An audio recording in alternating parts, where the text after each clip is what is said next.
ہم اس سے پہلے میر رضا قتل کیس کی بھی بات کر رہے تھے، اور ابھی یہ دو جو بچیاں ہیں ان کے، اس سے پہلے لاہور میں ہی ایک معذور بچی کے ساتھ جس طریقے کا واقعہ ہوتا ہے تھانے کے اندر. اب مجھے یہ سمجھ میں نہیں آ رہا کہ تھانہ تو کہتے ہیں نا پولیس کا ہے فرض مدد آپ کی، تھانہ تو امان ہونا چاہیے مظلوم کے لیے، تھانہ تو اس کا کانفیڈنس ہونا چاہیے کہ وہ آئے اور اپنا کیس پیش کرے اور اس کو پروٹیکشن لے. آپ نے اب تک اس کیس میں کیا آئیڈینٹیفائی کیا ہے، کیا ہوا ہے، اور یہ جو پوسٹ مارٹم بھی آئی ہے رپورٹ وہ بھی کتنی زیادہ آپ کو لگتی ہے کہ 100%؟ فیصل بھائی، سب سے پہلے تو میں کہوں گا کہ زندگی جینے کو ایک خواب ملتا ہے، یہاں ہر سوال کا جواب ملتا ہے.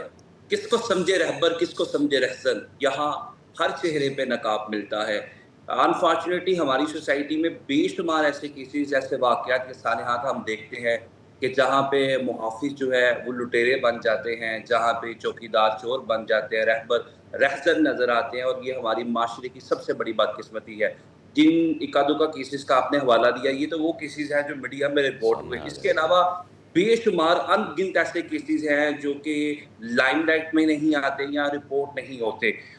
یہ جو ہماری گزشتہ 2.5-3 سال پنجاب حکومت کی یہ ریپیٹڈ اٹیمپٹس رہی ہیں، اس سے پہلے جو آئی جی اور موجودہ آئی جی ہیں ان کی طرف سے ایک بڑی کلیئر پالیسی ہے جس میں زیرو ٹالرنس ہے ان تمام پولیس آفیسران کی طرف کہ جو قانون کو خود اپنے ہاتھوں میں لیتے ہیں، شہریوں کا استحصال کرتے ہیں. لیکن یہ شہریوں کا استحصال کرنا، قانون کو اپنے ہاتھ میں لینا، یہ تو بڑی دور کی بات ہے. اگر کسی شہری کی جان جانے تک کی بات آ جائے یا کسی پہ تشدد کی بات آئی جائے تھی، these kind of the cases must be settled as a precedent in Pakistan کہ تاکہ کل کلاں جو ہے کسی بھی پولیس اہلکار کی یا کسی بھی سرکاری آفیسر کی جرت نہ ہو، جسارت نہ ہو، جلی نہ ہو کہ وہ قانون کو اپنے ہاتھوں میں لے. ہاں، یہ جو ایک بچی کے ساتھ یا نبینہ خاتون کے ساتھ ایک واقعہ معذور کے ساتھ یہ واقعہ پیش آ رہا ہے، ایٹ دی سیم ٹائم یہ جو مبینہ طور پہ جو 2 خواتین تھی وہ تھانے میں گئی، ان کی حالت بگڑی، اور یہ ایک سٹوری جو ہے وہ نریٹ ہوئی. آئی تھنک ان تمام سٹوریز کو انرتھ کرنے کی ضرورت ہے، ایک پریسیڈنٹ سیٹ کرنے کی ضرورت ہے، ایک بہترین انویسٹیگیشن انٹیروگیشن کرنے کی ضرورت ہے. کیونکہ چاہے میر رضا کیس ہو یا جتنے بھی کیسز ہوں، ان کے اندر انویسٹیگیشن یا انٹیروگیشن ہی وہ ٹول ہے کہ جس سے تمام حقائق عدالت کے سامنے آتے ہیں اور عدالت کسی نتیجے پہ پہنچتی ہے. اور اس کے تو علاوہ بیرسٹر صاحب ایویڈنس کلیکٹ کرنا بہت زیادہ امپورٹنٹ ہے. آپ کا آبویسلی پرسنل ایکسپیرینس بھی ہے کہ پولیس کس طرح سے کام کرتی ہے، کس طرح سے انویسٹیگیشن کی جاتی ہے. ان مائی اوپینین ایون جو میر رضا کے کیس میں ہوا، ایسا محسوس ہوتا ہے کہ جان بوجھ کے کچھ چیزیں مس کر دی جاتی ہیں جو کہ بہت کروشل ہوتی ہیں کسی بھی ایویڈنس کو کلیکٹ کرنے میں. وہ ایک کلیدی کردار ادا کر سکتے ہیں کسی کنکلوژن پر پہنچنے کے لیے، اور ایسی چیزوں کو جان بوجھ کر مس کر دیا جاتا ہے. جیسے میں میر رضا کا ایک حوالہ دے دیتی ہوں کہ اس کو پہلے کہہ دیا گیا کہ جی وہ سوسائڈ ہے، اور ان کے والدین بار بار یہ کہتے رہے کہ گولی پیچھے سے لگی ہے، جو گولی کا پیچھے سے نشان ہے وہ بڑا ہے، ہمیں یہ لگ رہا ہے. یعنی ایک عام فہم بھی یہ سمجھ پا رہا ہے بات. تو کیسے پولیس یہ پوسٹ مارٹم کی ڈیٹیلز مس کر دیتی ہے؟ کیا جان بوجھ کے کیا جاتا ہے یہ؟ دیکھیں، جو پرسیپشن پایا جاتا ہے آج سے 8-10 سال پہلے ہمارے سسٹم کے حوالے سے، کہ جو ایک مقولہ بولا جاتا تھا کہ پیٹی بھائی اپنے ہی بھائیوں کو بچانے کے لیے ایویڈنس کے اندر وہ سکم، وہ جھور، وہ لوپ ہول چھوڑ دیتے ہیں جس کا بینیفٹ جو ہے کہیں نہ کہیں اکیوز پرسن کو چلے جاتا ہے جو ان کا اپنا ہی پیٹی بھائی ہوتا ہے. اور ہماری اپیکس کورٹ کی، سپریم کورٹ کی متعدد ججمنٹس اس کے اوپر موجود ہے that prosecution has to prove his case beyond the shadow of doubts, dents and suspects, meaning thereby کہ پراسیکیوشن کی سٹوری میں سلائڈ سا ڈینٹ یا کسی بھی ڈاؤٹ کا شیڈو بھی اس کیس کا جو مطلوبہ نتیجہ ہے وہ احاطہ کرنے سے یا اچیو کرنے سے قاصر ہو جاتا ہے. تو الٹیمیٹلی جو آپ نے بات کی، کلیکشن آف ایویڈنس جو ہے کسی بھی کرمینل کیس کے اندر سب سے زیادہ وائٹل پیوٹل کنسیڈر کیا جاتا ہے، جس کے بغیر عدالت کسی بھی اکیوز پرسن کو سزا نہیں دے سکتی. اور یہ انٹرنیشنل جو ہے اور universal principle of natural justice ہے کہ کسی بھی کیس کے اندر جو ڈاؤٹس ہیں، ڈینٹس ہیں، اس کا الٹیمیٹ بینیفٹ اکیوز پرسن کو جاتا ہے. تو ایسے کیسز کو جو ہے وہ انتہائی کوشن کے ساتھ اور کیئر کے ساتھ ڈیل کرنا چاہیے، جس میں ایویڈنس کی جو کلیکشن کا پروسیس ہے، جو انویسٹیگیشن انٹیروگیشن کا پروسیس ہے، وہ اسٹرینتھن ہونا چاہیے، وہ اسٹرانگ ہونا چاہیے. اور ہماری لا انفورسمنٹ ایجنسیز کی تمام ہیرارکی کو اس کے اندر ممد و معاون ثابت ہونا چاہیے، بجائے اس کے کہ آپ ایویڈنس کے اندر کوئی سکم چھوڑیں، کوئی انویسٹیگیشن کے اندر کوئی جھول چھوڑیں. اس کا الٹیمیٹ بینیفٹ ٹرائل کورٹ کے اندر، اپیکس کورٹ کے اندر، سپریم کورٹ کے اندر بھی اکیوز پرسن کو چلا جاتا ہے. تو جو آپ نے اشارہ کیا، جو خاص طور پہ آپ نے جو آپ کا اوپینین بھی ہے، آئی تھنک کہ this is a very important thing is happening in Pakistan.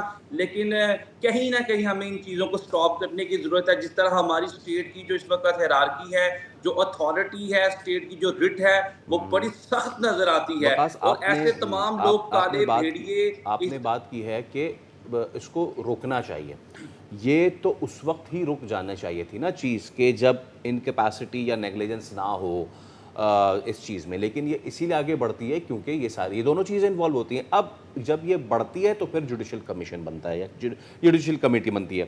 اگر تو یہ کمیٹی کہہ دے کہ جناب یہ چیزیں ہیں اور اس میں ان کی لیکنگ نظر آئی ہے، ان کی انکیپیسٹی نظر آئی ہے یا ان کی کرمنل نیگلیجنس نظر آئی ہے، کوئی فرق بھی پڑتا ہے اس سے؟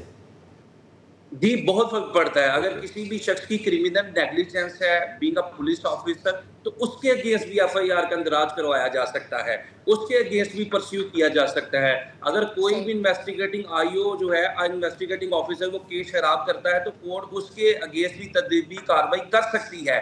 لیکن بہت کم کیسز کے اندر آٹے میں نمک کے برابر ہمیں اس طرح کی پریکٹسز پاکستان کے اندر ملتی ہے. چونکہ وہ شخص جو اپنے بیٹے کا قتل یا اس کا قصاص جو ہے وہ لینے عدالتوں میں جاتا ہے اور عدالتوں کا دروازہ کھٹکھٹاتا ہے، وہ دروازہ کھلنے میں اتنی تاخیر ہو جاتی ہے کہ وہ اس نظام انصاف سے مایوس ہو جاتا ہے اور وہ چاہتا ہی نہیں ہے کہ کسی آئی او کے خلاف یا وہ شخص جس نے ڈیفیکٹیو انویسٹیگیشن انٹیروگیشن کی ہے اس کے خلاف عدالتوں میں جو اپلیکیشن دیتا پھر وہ کہتا ہے کہ جو انصاف یا جو کسی قسم کا بھی وہ قصاص عدالتوں سے مطلوب کرتا ہے یا جو مقصود ہے وہی الٹیمیٹلی اسے مل جائے تو وہ سونے پہ سہاگا سمجھتا ہے. تو آئی تھنک کہ ہماری سوسائٹی کے اندر یہ جو لوگ ہیں جن کا تعلق انویسٹیگیشن سے ہے، انٹیروگیشن سے ہے، فرسٹ انفارمیشن رپورٹ کو لانچ کرنے سے ہے، ان کی ٹریننگ، ان کو پراپر ٹیچ کرنا، پلیچ کرنا، ان کی ٹریننگ کرنا، this is the primary responsibility of the state. جب تک بالکل. اور جیسے کہ آپ نے کہا کہ اس طرح کے کیسز جو ہیں پریسیڈنٹ سیٹ کرتے ہیں. اب دیکھنا یہ ہے کہ پولیٹیکلی تو اتنی تنقید کی جا رہی تھی پنجاب حکومت کی جانب سے سندھ کے اوپر اس کیس کو لے کر، کیا واقعی وہ ایک پریسیڈنٹ سیٹ کر سکتے ہیں؟ اور کیا صرف تشدد کو ہی دیکھا جائے گا یا پھر ان بچیوں کے لنگس کے اوپر سے جو سپاٹس ہیں کیا انہیں پوائزن کیا گیا ہے، اس اینگل کو بھی دیکھا جائے گا؟ بہت شکریہ عبیر صاحب آپ کے وقت کے لیے. یقینی طور پر یہ بہت ہی اہم ایشو ہے اور ہم سب چاہیں گے کہ اس مسئلے کا کوئی حل اور نتیجہ نکل سکتے. یہاں پہ وقت ہو گیا ایک بریک کا. اسٹے ود اس.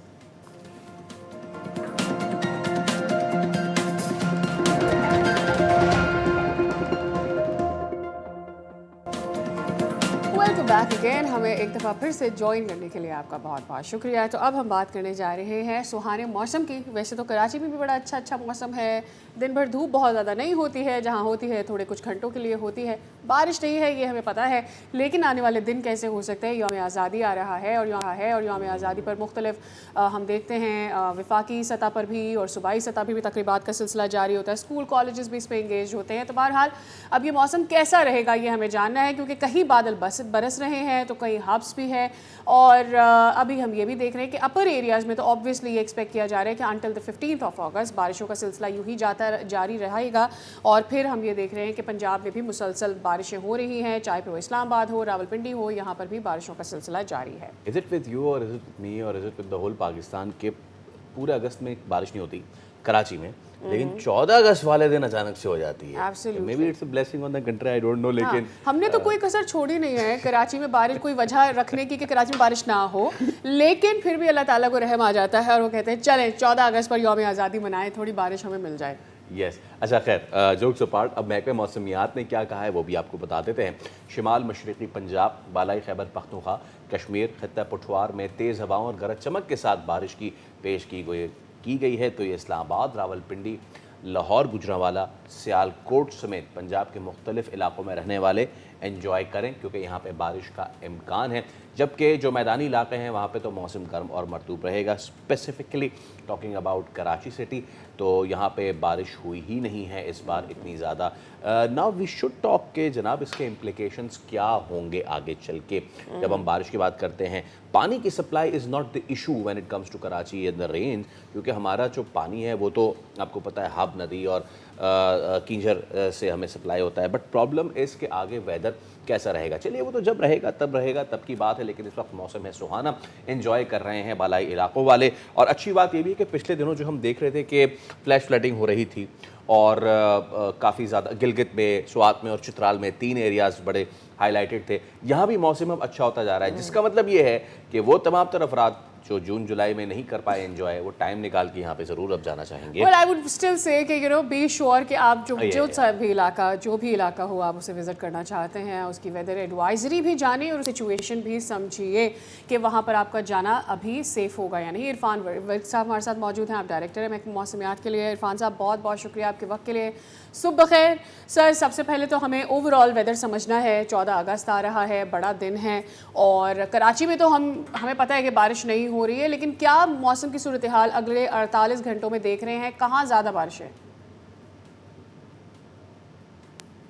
دیکھیں ابھی جو آج رات کو جو بارش ہوئی ہے یہ اسلام آباد اور راولپنڈی میں زیادہ بارش ہوئی ہے, جس میں گولرا میں ہمارے پاس 143 ملی میٹر بارش ریکارڈ کی گئی, اور اس کے علاوہ جو ہمارے ایئرپورٹ ہے اس میں 24 ملی میٹر اور بوکرا میں 47 ملی میٹر ریکارڈ کی گئی ہے. اس کے علاوہ سیدپور میں بھی ہمارے پاس ایک بارش آئی ہے جس میں 72 ملی میٹر جو ہے نا ریکارڈ کی. اس کے علاوہ اٹک میں, چکوال, ڈی جی خان میں, اٹک میں 14 ملی میٹر اور تخت بائی میں 22 ملی میٹر اس طریقے سے جو ہے نا وہ بارش ریکارڈ کی گئی ہیں بالائی علاقوں میں. جی عرفان ورک صاحب, ہم یہ دیکھ رہے ہیں کہ اب زور کیا ہم یہ کہنے پہ ٹھیک ہے کہ مانسون کا زور ٹوٹ رہا ہے اب آنے والے دنوں میں؟ دیکھیں یہ جو بارشیں ہیں, ابھی یہ والی جو بارش ہے یہ ہو گئی ہے, اب اگلے 24 گھنٹے میں اس میں بریک آ جائے گی. اس کے بعد جو ہے 13 کی شام رات کو اور 14 کی مارننگ میں دوبارہ سے جو ہے نا ان بالائی علاقوں میں خطہ پٹوہار, اسلام آباد, راولپنڈی, اس کے علاوہ شمال مشرقی پنجاب کے علاقوں میں بارش ایکسپیکٹڈ ہے. تاہم جو ہمارے جنوبی علاقے ہوں گے جیسے جنوبی پنجاب یا سندھ اور بلوچستان کے علاقے, یہاں پر بیشتر علاقوں میں موسم گرم اور مرطوب رہے گا. تاہم جو سندھ کے مشرقی علاقے ہوں گے وہاں پر چند مقامات پر جو ہے وہ بارش ہو سکتی ہے. جی ٹھیک ہے. عرفان صاحب مختصر جاننا چاہیں گے کہ بلوچستان میں بار بار کہا جا رہا ہے کہ بارشیں اس حد تک نہیں ہوئی ہیں جس سے وہاں کے پانی کی سپلائی اور خشک سالی کے معاملات بھی چل رہے تھے. کیا ابھی بھی یہ اگست کسی طور سے ان کے لیے تھوڑی خوشی کی خبر لے کر آ سکتا ہے, بارشیں ہو سکتی؟ دیکھیں ابھی بھی جو جنوب مغربی علاقے ہیں جس میں نوکنڈی اور پشین کے علاقے اور اس کے علاوہ چاغی کے علاقے, اس طرف جتنے بھی ہیں وہاں مغرب کی طرف, وہاں پر بارش جو ہے نا ریکارڈ نہیں ہے, اور آئندہ آنے والے دنوں میں بھی وہاں پر بارش ایسا ایکسپیکٹڈ نہیں ہے. تاہم شمال مشرقی جو بلوچستان کے علاقے ہوں گے وہاں پر ہو سکتا ہے کہ اگست کے اندر جو ہے نا بارش ہو جائے. ٹھیک ہے, بہت شکریہ عرفان ورک صاحب, ڈائریکٹر محکمہ موسمیات ہمارے ساتھ موجود تھے. آنے والے دنوں میں موسم کے کیا کیا احکامات ہیں ملک کے کن کن حصوں کے لیے وہ ہمیں بتا رہے تھے. ویل ود دیٹ ہم اگلی سٹوری پہ جانے سے پہلے ایک چھوٹا سا بریک لے رہے ہیں, فوراً سے حاضر ہو گے. Stay with us.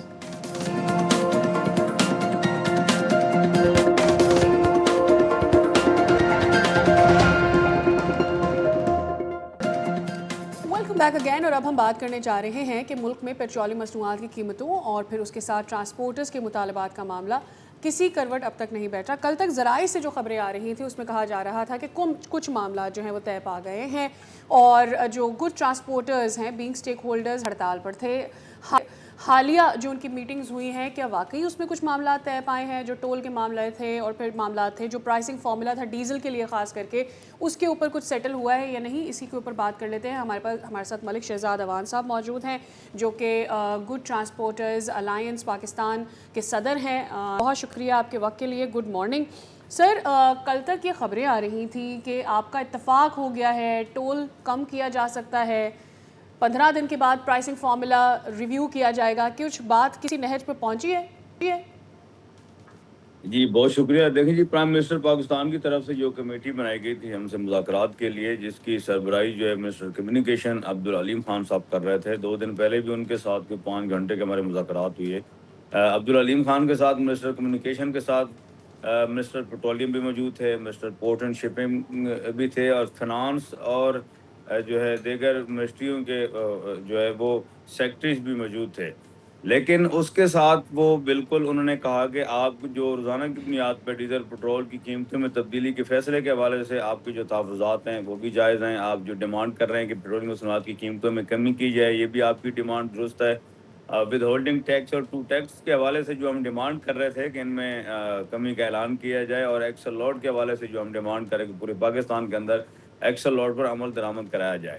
Minister communication Abdul Aleem Khan اور mister port and shipping, finance اور دیگر منسٹریوں کے جو نمائندے شریک تھے وہ یقین دہانی کروا رہے تھے. جس طرح سے دسمبر میں انہوں نے ہمارے ساتھ یقین دہانی بھی کی, منٹس آف میٹنگ بھی بنے, 10 دن کی اسٹرائک رہی. انہی منسٹر صاحب نے, کمیونیکیشن صاحب نے ہم سے کمٹمنٹ کی, لیکن ایک پوائنٹ پر بھی امپلیمنٹ نہیں ہوا. تو ہم نے ان سے معذرت کی کہ آپ کی کسی یقین دہانی پر ہم اسٹرائک جو ہے وہ کال آف نہیں کریں گے جب تک باضابطہ طور پہ کوئی نوٹیفیکیشن نہیں ہو جاتا. اس ٹائم تک ہماری جو ہڑتال ہے پرامن وہ مطالبات کی منظوری تک جاری رہے گی. تو نوٹیفیکیشن ہوا ہے؟ نہیں سر, کوئی نوٹیفیکیشن نہیں کیا. اچھا, یعنی کہ یہ جو چیز ہے کہ پیٹرولیم مصنوعات میں قیمتیں 1 ہفتے یا 15 دن تک نہ بڑھانے پر کوئی اتفاق والی چیز ہے, یا پھر 1 سال تک ٹول ٹیکس نہ بڑھانے کا فیصلہ جو ہے, اور ٹول ٹیکس میں جو حالیہ اضافہ ہوا اس میں کچھ کمی ہے, تو اس پہ صرف بات ہوئی ہے, کوئی چیز ویریفائڈ نہیں. اور آپ لوگ جی بتائیے. اس پہ بات ہوئی ہے, اس پہ انہوں نے یقین دہانی کروائی ہے کہ اس پہ ہم کوئی نہ کوئی دیکھ لیتے ہیں, 15 دن پہ لے جاتے ہیں, یا toll tax withholding tax میں ریلیف کے حوالے سے بھی بات ہوئی, اور جو ہے پیٹرولیم مصنوعات کی قیمتوں میں کمی کے حوالے سے انہوں نے یہ کہا کہ جنگی حالات کی وجہ سے عالمی منڈی میں ڈیزل پٹرول کی قیمتیں جب بڑھتی ہیں تو نہ چاہتے ہوئے بھی ہمیں یہاں ڈیزل پٹرول کی قیمتیں بڑھانی ہوتی ہیں. تو ہم نے ان سے پھر سے یہی کہا کہ ڈیزل پٹرول کی قیمتوں میں اضافہ اگر آپ کی مجبوری ہے تو toll tax withholding tax میں اضافہ آپ کی کوئی مجبوری نہیں ہے. دیگر ٹیکسز میں ٹرانسپورٹرز کو ریلیف فراہم کیا جائے. اور جتنی بھی ہماری ڈیمانڈ ہے, ہم نے ان سے یہ بھی کہا کہ یہ ایک کمیٹی ہے جو پرائم منسٹر پاکستان نے بنائی ہے, فیڈرل گورنمنٹ سے جو ہمارے ایشوز ہیں آپ وہ ایڈریس کریں گے. جو صوبائی حکومتوں کے ساتھ ایشوز ہیں, ہمارے پنجاب گورنمنٹ کے ساتھ جو ہماری بات چیت ہوئی, پنجاب گورنمنٹ بالکل سنجیدہ نہیں ہے. سندھ یعنی حکومت کہ کے ملک ساتھ جو شہزاد بات اوان چیت صاحب, ہوئی آپ کا اس وقت سنجیدہ حکومت نہیں ہے. سے کسی بھی معاملے پہ کوئی اتفاق نہیں ہوا ہے؟ جی بالکل, مکمل طور پہ ہمارے مذاکرات وفاقی حکومت سے بھی ناکام رہے, پنجاب حکومت سے بھی ناکام ہیں, اور سندھ حکومت کے ساتھ بھی ابھی تک کوئی پیش رفت نہیں اور ہو اس کا سکی. مطلب یہ ہے کہ آج ملک کی احتجاج اور ہڑتال ہڑتال جو ہے 5ویں دن سے جاری ہے. ٹھیک ہے. اچھا, ایک تو یہ بتا دیجیے گا کہ ہڑتال جو ہے آگے بڑھے گی, کیا اس کے اوپر کوئی بات کی ہے انہوں نے کہ آپ ہڑتال ختم کر دیں اور پھر ہم اس کا نوٹیفیکیشن جاری کر دیتے ہیں؟ دوسرا, ڈیزل لیوی بڑھائی گئی ہے, اس پر بھی آپ لوگوں کی بات ہوئی ہے کہ لیوی کیوں لگائی گئی ڈیزل پر؟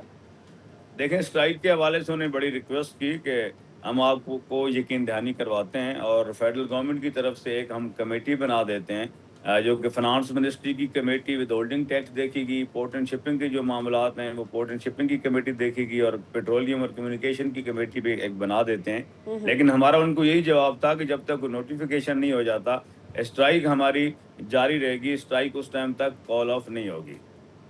اچھا ٹھیک ہے. اور ایک چیز جو رہ گئی وہ یہ کہ ود ہولڈنگ ٹیکس کم کریں گے, کتنا کم کر دیں گے؟ اگر 15 دن میں کریں گے تو کتنے دنوں بعد ان کو یہ تعین کریں گے کہ جی اب ہم 15 دنوں کے پرائسنگ فارمولا پہ جا رہے ہیں؟ اس پر بھی کوئی بات نہیں ہوئی ہے, یا صرف یہ کہا ہے کہ اچھا ہم کر دیتے ہیں؟ یہ صرف یقین دہانی کروائی گئی ہے کہ ہم اس پہ سوچ لیتے ہیں, پرائم منسٹر صاحب سے ہم مشورہ کریں گے. اور ہم نے بھی ان سے یہ کہا, میں نے جو کمیٹی بھجوائی تھی اسلام آباد, ہم ان سے مایوس ہو کر میں نے کمیٹی واپس بلوا لی ہے, اور آج کمیٹی کراچی واپس آ گئی ہے. آج ہم آپس کی مشاورت سے آج دوپہر 1 بجے پریس کانفرنس کر کے آئندہ کے عمل کا اعلان کریں گے. اور ہم نے ان سے یہی کہا ہے کہ آپ اگر 15 دن بعد ہمیں کوئی ریلیف دیں گے تو ہم پھر اسٹرائک بھی کال آف جو ہے وہ 15 دن بعد کریں گے. فوری طور پہ ہم اس پوزیشن میں نہیں ہیں اور کہ بغیر ملک شہزاد کوئی اوان چیز صاحب, لیے ہم اسٹرائک کال آف کی طرف 1 جائیں. بجے تو آپ آج پریس کانفرنس کریں گے ہی. پیٹرولیم ڈیلرز والے جو ہیں انہوں نے بھی 15 اگست کو پھر تمام تر چیزیں بند کرنے کا اعلان کر دیا ہے. ان سے بھی آپ لوگ بات کر کے چل رہے ہیں؟ ان سے بھی آپ کی بات ہوئی ہے؟ جی, ان سے بالکل رابطہ ہے. پیٹرولیم ڈیلر والوں کے ساتھ بھی ہمارا رابطہ ہے. جو پبلک ٹرانسپورٹ ہے اور آئل ٹینکر ہے جو ہمارے ساتھ ہڑتال میں شامل نہیں تھے, ہم نہیں چاہ رہے تھے کہ پاکستان بھر کے جو لوگ ہیں, پاکستانی عوام ہیں جو سفر کر رہے ہوتے ہیں پبلک ٹرانسپورٹ میں, ہم ان کو تکلیف دیں. لیکن اگر گورنمنٹ نے ہمیں سیریس نہ لیا